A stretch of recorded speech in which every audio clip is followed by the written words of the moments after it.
execution. We make good decisions, but the execution is always critical, tough.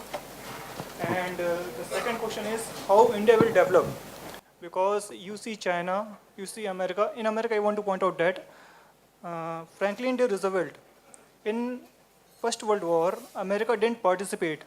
It only sells its weaponaries in the form of gold. So they earn a lot of gold.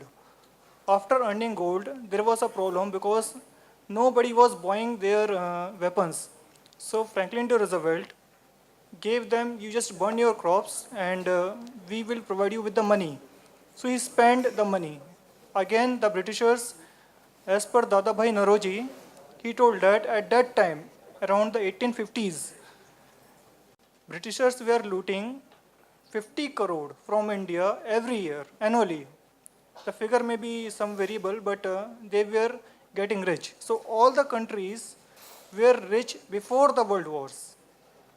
Apart from Germany, Germany is based on their automobile hubs, so they get rich. China is an exception, sir, because they develop themselves very finely based on the export business only. But on the other hand, we are not good in research and development. We are not very well broad in the mindset also, because India is like, we can see one thing I want to tell you that the research and development and the risk-taking process of India is very less. The number of people who go for the job, for a bank job, is around 10 lakh. And the number of people who don't want to do business in India are way less than it. Means the whole young population is looking for a job instead of becoming the entrepreneurs. It is kind of the truth. People are not taking risk. So how will you say that we are going to develop? First of all, I don't think I can say that we are going to develop. What I am trying to say is, before we start investing more money into technology, because we don't need more technology. With whatever technology is available in the world today, we have already seen many developed countries. So obviously we are not utilizing the technology that's already available. If we were, then we wouldn't be in this situation, correct? So maybe we need more research, not technology, more research on understanding why we are failing, rather than trying to create new things. It is a unique situation that we are facing because all the people who have left India, they have really accomplished a lot. A lot. Like you go into, it's not right to say that our research is not good. It's not right. Because I studied in Trivandrum Engineering College. The way the questions are being asked is amazing.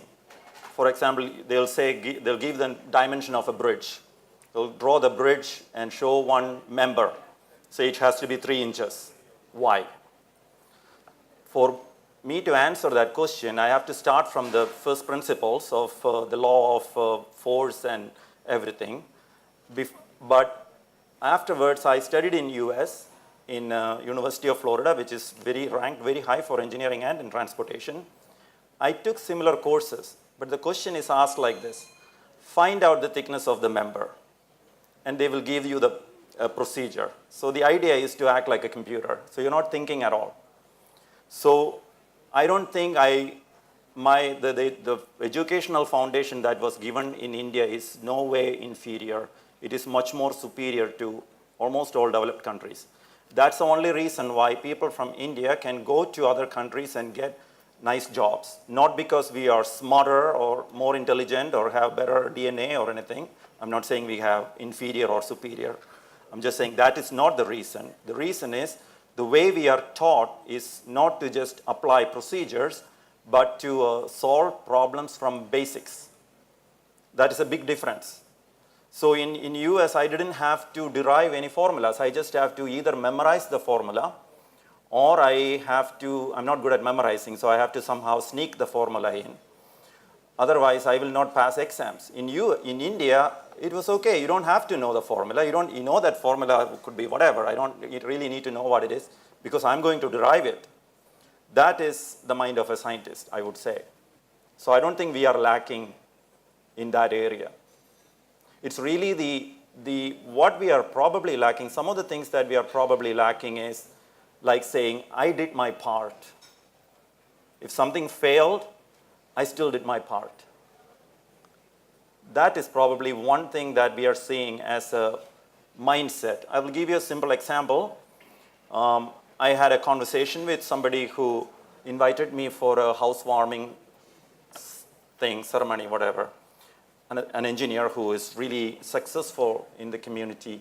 And while I was having a conversation, I was praising about the great house and the neighbor, not the neighbor, the arounds, how he has done great work inside the house and also on the backyard, front yard, everything taken care of perfectly fine.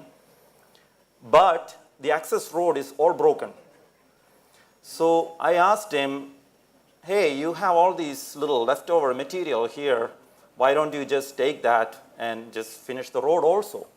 Oh, that's the work of the PWD. So I'm waiting for them to do it. I said, maybe they will do it in 5 years. Maybe they'll do it in 10 years because they have their process. I'm not saying they are good or bad, but that's how it works. So what are you going to do about it? You are the one who is going to enjoy this road every day, not the government. You are part of that also. In this particular aspect, you are the beneficiary.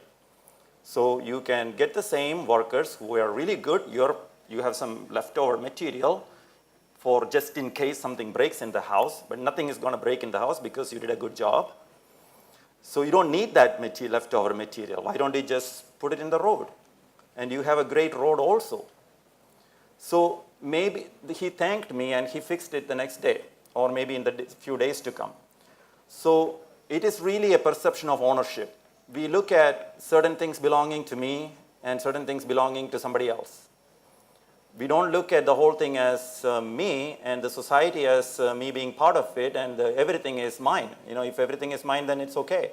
But if something belongs to somebody else, then you don't feel responsible for it.